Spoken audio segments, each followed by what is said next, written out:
नमस्कार दोस्तों, स्वागत है आपका हमारे चैनल मां शांति भक्ति पर।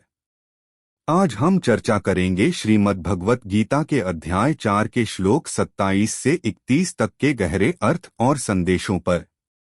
अगर आप हमारे चैनल पर पहली बार आए हैं तो कृपया चैनल को सब्सक्राइब करें और बेल आइकन दबाकर ऑल सिलेक्ट करें ताकि हमारे हर नए वीडियो का नोटिफिकेशन आपको समय पर मिले।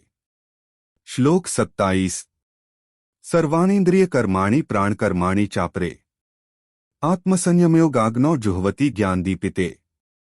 अर्थ: कुछ लोग ज्ञान से प्रज्वलित नियंत्रित मन की अग्नि में इंद्रियों के सभी कार्यों और सांस के कार्यों को आहुति के रूप में अर्पित करते हैं।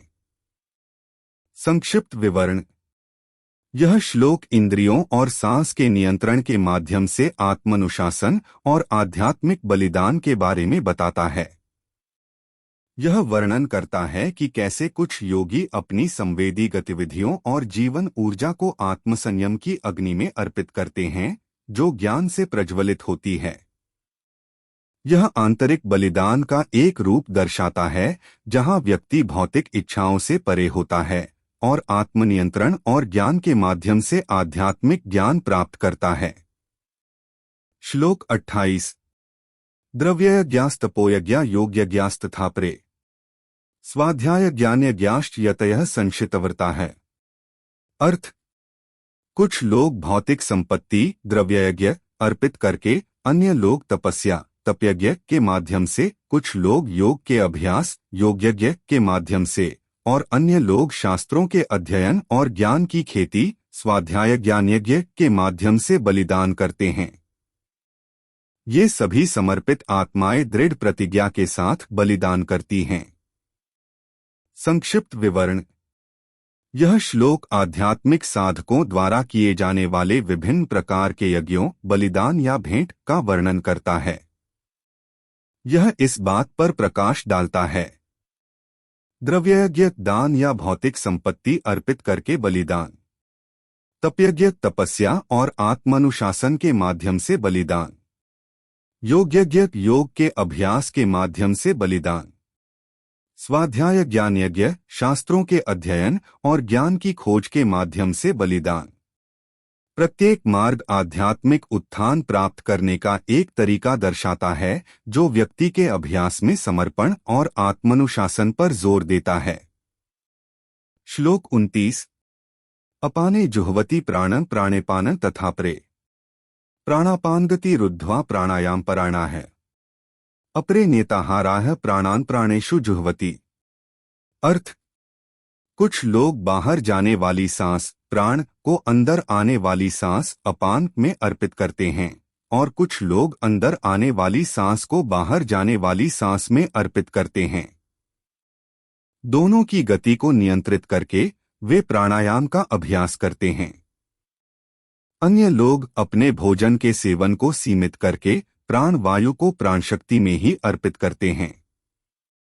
संक्षिप्त विवरण: यह श्लोक प्राणायाम के योगिक अभ्यास का वर्णन करता है, जिसमें प्राण ऊर्जा को संतुलित करने के लिए सांस को नियंत्रित करना शामिल है। इसमें उल्लेख किया गया है: प्राण और अपान विनियमन कुछ अभ्यासी नियंत्रित श्वास और निःश्वास के माध्यम से सांस को सामंजस्य बनाने पर ध्यान केंद्रित करते हैं। प्राणायाम अभ्यास अन्य लोग प्राण ऊर्जा को नियंत्रित करने के लिए सांस की गति को रोकते हैं, जिससे आध्यात्मिक जागृति होती है।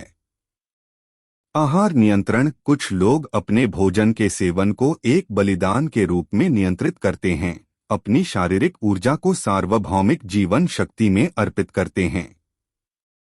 ये अभ्यास मन और शरीर को शुद्ध करने, एकाग्रता बढ़ाने और आध्यात्मिक विकास में मदद करते हैं। श्लोक 30। सर्वेप्येते यज्ञविदो यज्ञक्षपित कल्मषाः यज्ञशिष्टामृत भुजो यान्ति ब्रह्मा सनातन।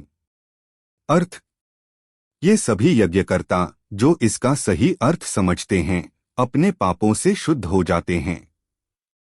यज्ञ के अवशेषों के अमृत का पान करके वे शाश्वत ब्रह्मा को प्राप्त करते हैं। संक्षिप्त विवरण: यह श्लोक निस्वार्थ बलिदान यज्ञ के आध्यात्मिक लाभों पर प्रकाश डालता है। पापों की सफाई। जो लोग विभिन्न प्रकार के यज्ञों में संलग्न होते हैं, वे अपने पिछले कर्मों की अशुद्धियों से खुद को शुद्ध करते हैं। दिव्य पुरस्कार। वे अपने बलिदानों के अमृत में भाग लेते हैं, जिसका अर्थ है कि उन्हें आध्यात्मिक आनंद और ज्ञान प्राप्त होता है। मुक्ति मोक्ष। निस्वार्थ प्रसाद का अभ्यास करके वे अंततः ब्रह्मा शाश्वत दिव्य वास्तविकता को प्राप्त करते हैं। यह बताता है कि भक्ति, अनुशासन और निस्वार्थता के माध्यम से व्यक्ति सांसारिक सीमाओं को पार कर सकता है और आध्यात्मिक ज्ञान प्राप्त कर सकता है। श्लोक 31।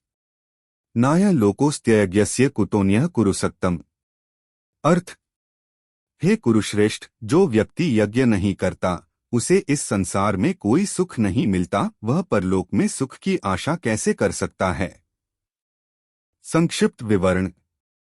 यह श्लोक भौतिक और आध्यात्मिक जीवन दोनों में यज्ञ, निस्वार्थ बलिदान के महत्व पर प्रकाश डालता है। बलिदान की आवश्यकता। जो लोग निस्वार्थ कर्म, भक्ति या अर्पण नहीं करते, वे वास्तव में समृद्ध नहीं हो सकते। सांसारिक और आध्यात्मिक विकास। यज्ञ इस संसार में सद्भाव और सफलता लाता है और परलोक में मुक्ति का मार्ग प्रशस्त करता है। कार्य करने का आह्वान। कृष्ण अर्जुन और मानवता से उच्च चेतना और पूर्णता प्राप्त करने के लिए आत्मानुशासन और त्याग को अपनाने का आग्रह करते हैं। यह संदेश देता है कि सांसारिक सफलता और आध्यात्मिक उत्थान दोनों के लिए निस्वार्थ कर्म, भक्ति और अनुशासन आवश्यक हैं। दोस्तों, हमें उम्मीद है कि श्रीमद् भगवत गीता के इन श्लोकों का संदेश आपके जीवन को सकारात्मक दिशा देने में सहायक होगा।